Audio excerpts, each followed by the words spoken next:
Assalamualaikum warahmatullahi wabarakatuh. Selamat pagi, siang, sore untuk Ibu dan teman-teman saya sekalian. Sebelumnya, perkenalkan nama saya Amelia Dinarti dengan NIM 158240006 dari K55 Indonesia WI 2005. Pada kesempatan kali ini, saya ingin mempresentasikan hasil karya tulis saya bersama teman-teman saya yang berjudul Strategi Edukasi Pengelolaan Air Bersih melalui website interaktif bagi mahasiswa S1 ITB Jatinangor. Pada kesempatan kali ini, saya akan membahas mengenai latar belakang, rumusan masalah, ruang lingkup kajian, tujuan, anggapan dasar, lalu ada hipotesis, metode penelitian, teknik pengumpulan data, teori dasar, hasil dan pembahasan, dan kesimpulan. Yang pertama yaitu mengenai latar belakang. Poin pertama itu tentang pentingnya air dan ancaman global.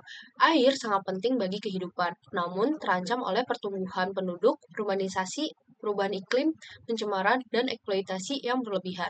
Lalu yang kedua, itu krisis ketahanan air di dunia. Berdasarkan laporan PBB tahun 2019, menyebutkan lebih dari 2 miliar orang hidup di daerah dengan tekanan air tinggi. Namun, di Indonesia sendiri, akses air minum layak itu baru mencapai 91,7%. Dan 70% sumber air rumah tangga terkontaminasi oleh bakteri Escherichia coli. Lalu yang ketiga ini rendahnya kesadaran dan literasi masyarakat. Nah, masalah air ini diperparah oleh rendahnya kesadaran dan literasi masyarakatnya itu sendiri. Karena pengelolaan air ini tidak hanya bergantung pada infrastruktur, tetapi juga pada perilaku dan pengetahuan masyarakat. Lalu ini ada pentingnya konsep water security, ada pemanfaatkan teknologi digital sebagai solusi edukasi. Jadi situs web interaktif ini dipilih karena mampu menyajikan visualisasi dan simulasi yang menarik, serta mendorong pembelajaran mandiri dan partisipasi yang aktif.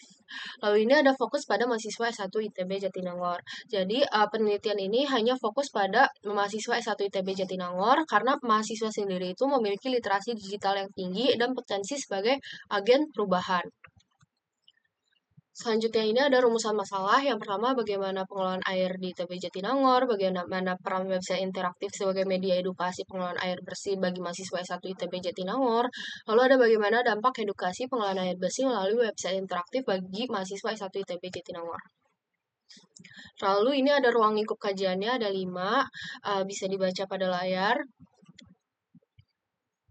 Lalu ini ada tujuannya menjadi 3, yaitu menemukan proses pengelolaan air di ITB Jatinangor, lalu menemukan peran website interaktif sebagai media edukasi pengelolaan air bersih kepada mahasiswa S1 ITB Jatinangor, lalu ada menemukan dampak edukasi pengelolaan air bersih melalui website interaktif kepada mahasiswa S1 ITB Jatinangor.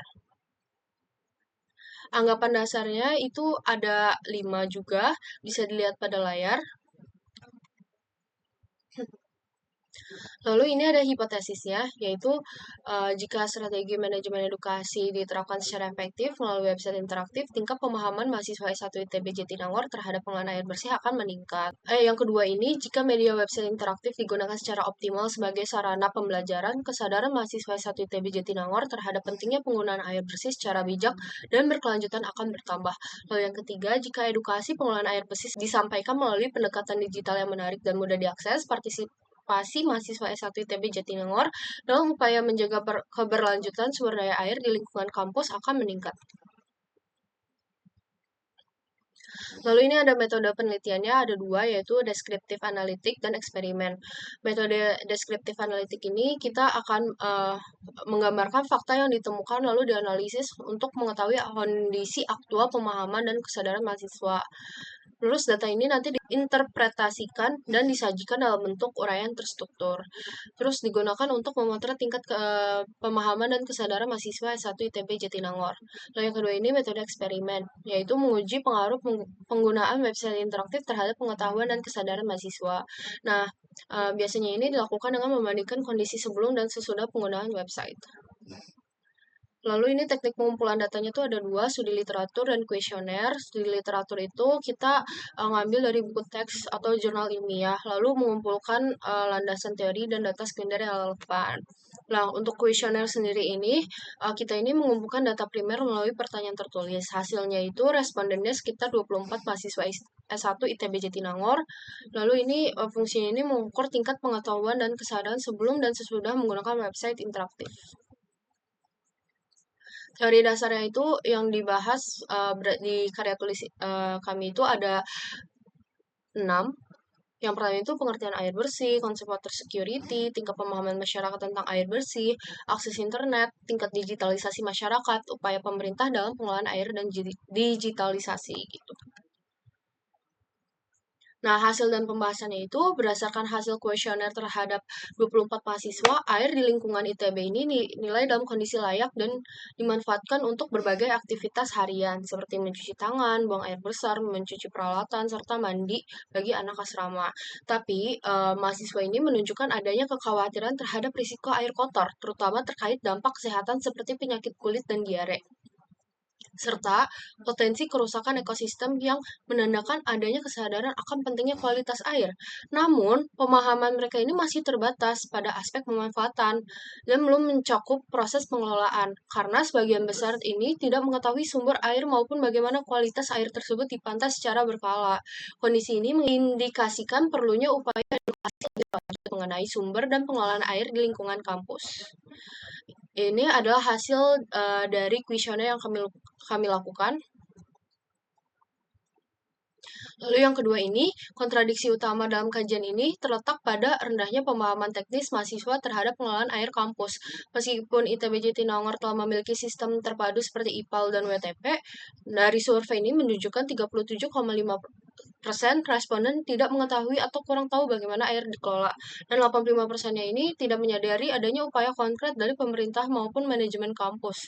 Nah, kesenjangan informasi ini bukan karena ketidakpedulian, melainkan minimnya akses informasi yang transparan dan mudah dipahami, sehingga berpotensi melemahkan rasa memiliki mahasiswa terhadap fasilitas dan upaya keberlanjutan air di lingkungan kampus.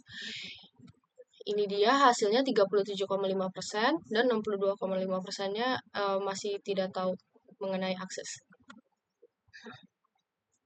Lalu pengembangan media edukasi berbasis website interaktif ini dilakukan untuk menjawab kesenjangan informasi dengan mempertimbangkan karakteristik mahasiswa ITB Jatinangor.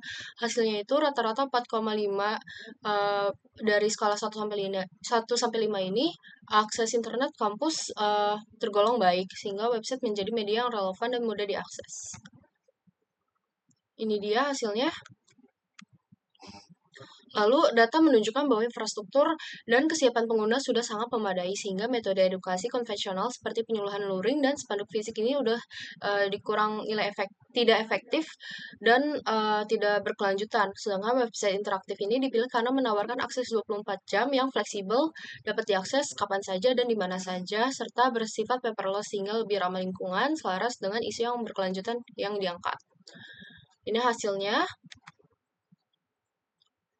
Website selanjutnya ini, website sistem peduli air cerdas dikembangkan dengan pendekatan user-centric yang memadukan visual serta data gamifikasi, sehingga berbeda dari portal informasi statis. Platform ini memiliki 4 fitur utama, yaitu dashboard metrik untuk statik air dan partisipasi mahasiswa, modul edukasi 5 dimensi untuk membangun pemahaman holistik, visual data IPAL yang mudah dipahami, serta fitur solusi dan tantangan interaktif untuk meningkatkan keterlibatan.